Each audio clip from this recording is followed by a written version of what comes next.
So Chris was watching Star Trek. Oh, the motion picture? No. The S9? No. Enterprise? No. J.J. Abrams? Nope. The one with Spot the cat? Yes. Nice. What about it? Well, he was saying that if you were trapped in the holodeck, would you go crazy knowing everyone else is a simulation, or would you be able to cope? Everyone is a simulation. I am literally the main character. Okay. Wow. I don't even want to engage in that can of worms.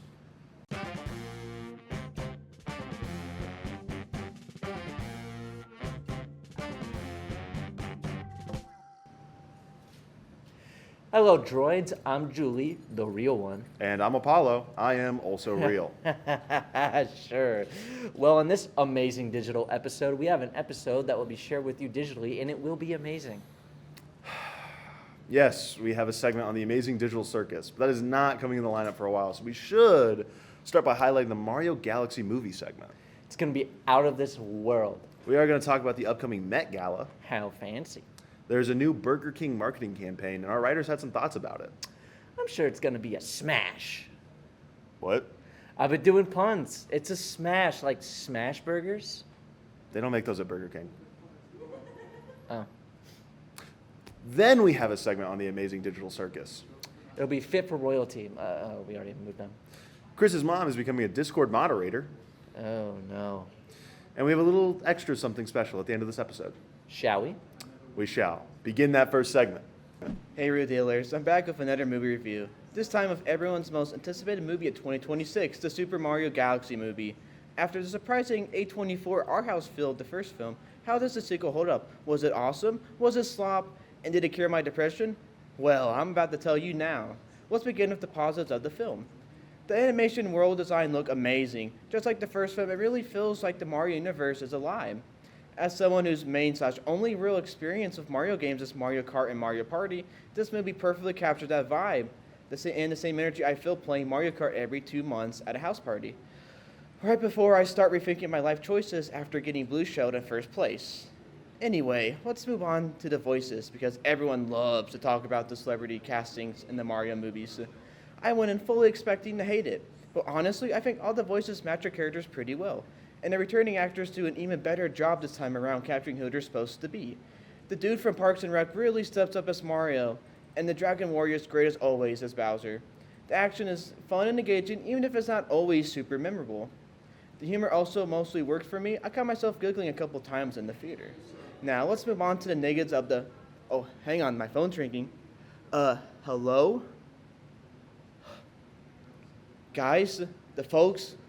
The studio, aka Nintendo, has just informed me that we have permission to ruin the surprise for the audience and confirm that Fox McCloud is in the movie, played by Chad Powers himself, Glenn Powell. Fox McCloud is cool, and yes, he does a barrel roll, multiple in fact in the film, which automatically makes this a 10 out of 10 and guarantees it sweeps at the Oscars. Nintendo has also informed me that we're getting sued for daring to talk about one of their IPs, so there's that. Let's go over the negatives because there's a lot. Starting with the story, if you can even call it one. Things just kind of happen with little to no explanation.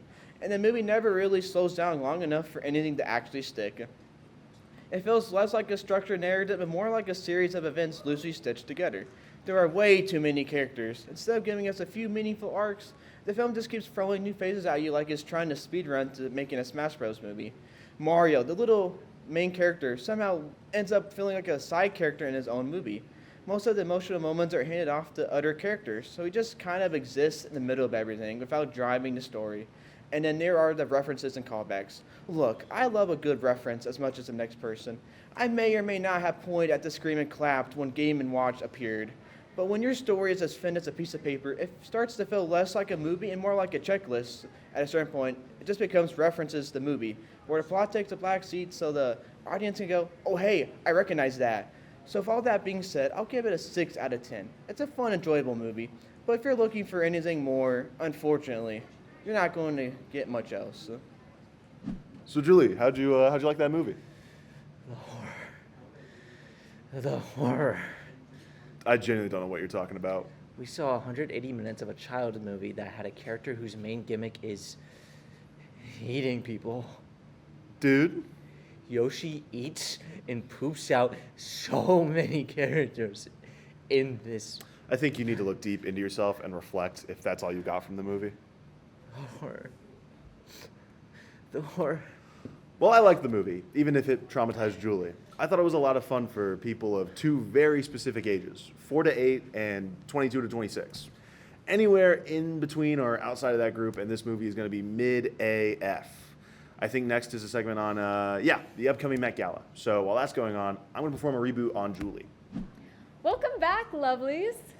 With May just around the corner, it's almost time for the most anticipated fashion event of the year, the 2026 Met Gala. Yay! Planned or not, Met Gala is also happening 3 days after The Devil Wears Prada 2 hits theater runways yet again. It's safe to say that May is now and forever the month of fashion. This year's Met Gala theme is costume art, which explores how fashion uses the human body as a blank canvas. Hence the motto, fashion is art. And real dealers, that is the real deal. Vogue icon and former editor Anna Wintour has created a promising lineup of co-chairs for this year's event, aside from herself, obviously, including Beyonce, Nicole Kidman, Venus Williams, and honorary chairman Jeff Bezos. Who cares? Anyways, this marks Beyonce's first Met Gala in over a decade. Wowza. And I think her presence could spark either a major Met Gala fan base or a decline in viewership. All we know is that no Beyonce deserves this speech will be presented. Seeing as how this year follows the fashion is art motto, I'm predicting a variety of color, textiles, and shapes. I, for one, do not want to see a surge of neutrals at this Met Gala. If art is meant to be outrageous, this should be the most outrageous Met Gala of the decade. Moving on to our anticipated celebrities, Sabrina Carpenter is once again gracing Met Gala runway, and with her incredible groundbreaking fashion sense, I'm anticipating for us to hopefully see something pastel, maybe a little skin tight, who knows? I just want to see her wear a whole bunch of sparkles. It's unknown if Blake Lively will be in attendance, so once again, the Met Gala carpet might lose its twin. Sad. Zendaya is also a well-anticipated guest, and I anticipate that she will no doubt deliver an artistic masterpiece this year, though it hasn't been confirmed if she or Tom Holland will be in attendance. I hope for the sake of all Spider-Man fanatics that this couple will make their Met Gala carpet debut, and that Tom will actually go to the frickin' event and not leave Zendaya all by her lonesome. Not that she needs him to look good, but still. Since this year's honorable chairman is Jeff Bezos. Ew. I'm predicting a bunch of tech-savvy Silicon Valley VIPs donning black suits and looking boring as ever. This could be the first time Amazon sponsors the Met Gala. Oh my God! No, never mind. Ew, that's depressing. Okay, we're moving on. I look forward to this every year, and I can't have this man ruin the fashion event of the year. Everything good always gets taken from me. On to more positive predictions, I'm begging Met Gala to please have Lady Gaga attend this event. No one knows outrageous fashion like her. I mean, guys, the meat dress from 2010, the Kermit getup, the poker face ensemble from the entire music video. I would love to see the look on Anna Wintour's face seeing how Gaga pulls up to this Met Gala. Yes, I am aware. This isn't Gaga's first Met Gala, but in an event where art is the theme, Gaga would easily win. She literally wears art on the daily. Gosh, guys, I'm so hyped for this event. Ultimately, I will be glued to my seat with a bunch of tiramisu at the ready and judging everyone on screen. Anyways, I hope you enjoyed my predictions. Bye! Oh, I'm good now. Good. What'd you think of the Met Gala? Oh yeah, I was still being rebooted during that. What did you do to me, by the way? I flipped the on-off switch. I don't consent, I think. Noted. Jeez, all that crazy talk from earlier sure made me hungry. What a perfect transition. Up next is the new word from the king, Jasmine. Hello, my peasants. Today we are going to be discussing the king, the Burger King. He's been fired, and apparently we are the king now, so this is a glow-up, I guess. During the telecast for the 2026 Oscars, Burger King released their new campaign, There's a New King, and It's You. They did this with an almost 90-second long commercial discussing their glow-up. The commercial is narrated by the president of Burger King, Tom Curtis, who is also apparently giving out his phone number for customer service, so if you need any prank call ideas, kids, there you go. Back to the ad. The ad calls out the company immediately saying, "What happened? There was a time Burger King used to be king," while Wreck-It Ralph arcade music was playing. Weird choice, guys. Anyway, though a bunch of nostalgic harvesting images, the ad showcases Burger King from its infancy to some staged 1950 greaser scenes, the moon landing, and teens falling in love in the 1980s. This ad is like a bad ex. It plays through a bunch of staged and filtered memories to try and get you back and then say, "I've changed." Then Tom Curtis says, "Somewhere fast food just fell off, and so did we." Like every guy who is trying to get back with someone after cheating. But what the king doesn't know is that I've been cheating too, with the exotic and fiery flavors of Taco Bell. So after they fell off, Burger King started listening, which is something that a toxic ex is never gonna do, according to the ad. They got called out on old restaurants, slow service, and simple mistakes.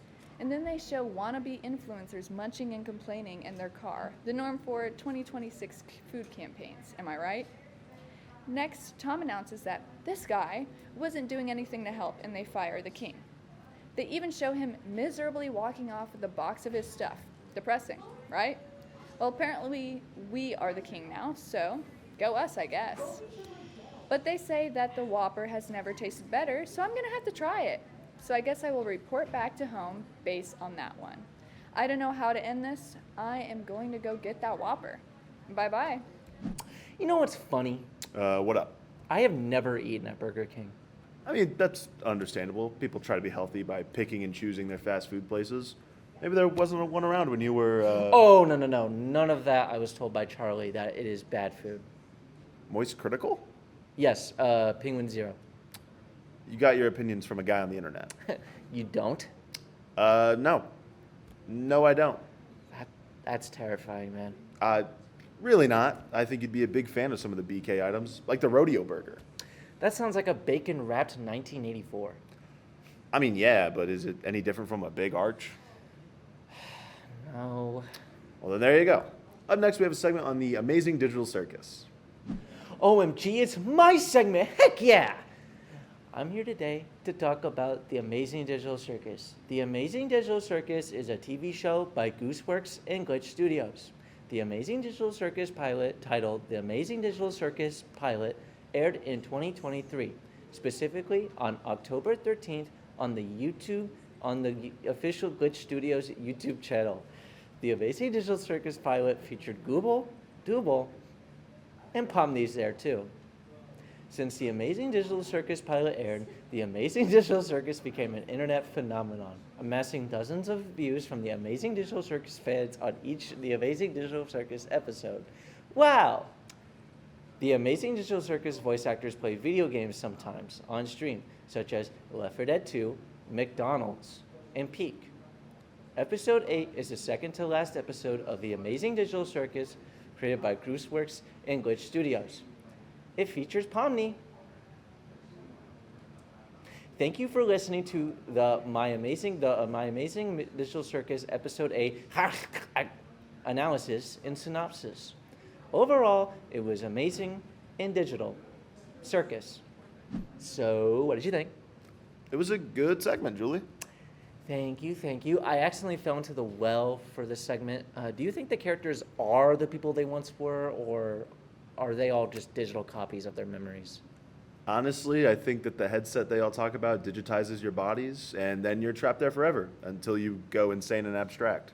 I don't know about all that, but I think that you can come back from abstraction. In the final episode, I think Queenie and Scratch will be brought back and help the others escape the circus. I disagree. That would make the plot way too jam-packed with characters and would make it hard for everyone to have a satisfying ending. Maybe. All I know is that I could talk about this show for hours and hours, but we should get on with the final segment before the heat death of the universe. I agree. For this last segment, viewers, we're going to reflect on the cast and crew who are moving on this semester. Chris is dying!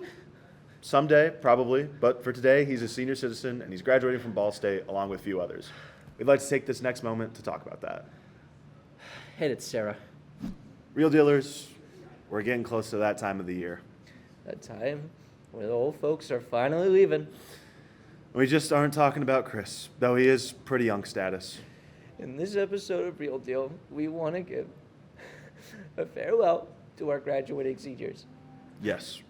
We're excited to give a personal send-off to our seniors, who are mostly our producers. So thank you, producers. Let's start at the top. One of our executive producers is Dawson, is graduating. Dawson, thank you for everything that you do through the lens of your position. We also wanted to thank you for bringing more whimsy into our lives. We all should go climb a tree in your memory. Beautifully said. Our public relations producer, Stacy, is also graduating. Stacy, thank you for capturing the best and worst of our memories and getting our faces onto more people's screens. Without you, I'm not sure how popular this whole thing would be. Our podcast producer, Isaac, is graduating. We loved hearing you yap on and on about everything under the sun. We will never get tired of hearing about the latest in your life. Please don't let the real world dull your sparkle. Our crew producer, Allie, is graduating. Allie has put up with a lot behind the scenes, despite how professional we appear on camera. There are just as many hijinks happening in the control room. Thank you for your service and sacrifices, Allie. Finally, our creative producer is graduating. You know him. You may love him or hate him. I know I'm one of those things, but it's Chris, and he'll be leaving soon. Hold on. I have a few choice words for him. Let me get my notes out. Oh boy, I'm gonna cut you off before you get started. Chris, we'd like to thank you for all the writing you put up with and contributed to. It can't be that easy hearing all of our bad ideas. It's not easy hearing all of your bad ideas either. No. Our seniors get another special treat when they graduate. Their commencement speech will be from Hugh Jackman. Wowie, they're getting a special message from Wolverine himself? That's right. The Ball brothers of Muncie must have this guy in chains if he's so committed to visiting Ball State. Whatever the reason, I'm sure our seniors will appreciate the message regardless. Thank you once again to our seniors. We're going to miss you deeply, and we will continue on to make you proud. Wow, that was surprisingly emotional. Truly powerful stuff. I can't believe those people doing this segment were able to hold it together. It was us. Most professionals I could think of. Anyway, we should probably wrap up the show now. Okay, if you enjoyed this episode, consider subscribing and following us on our socials. Be sure to tune in next week for the season finale. I'm Julie Heinrich. And I'm Apollo Collins. Thank you for watching. Bye-bye.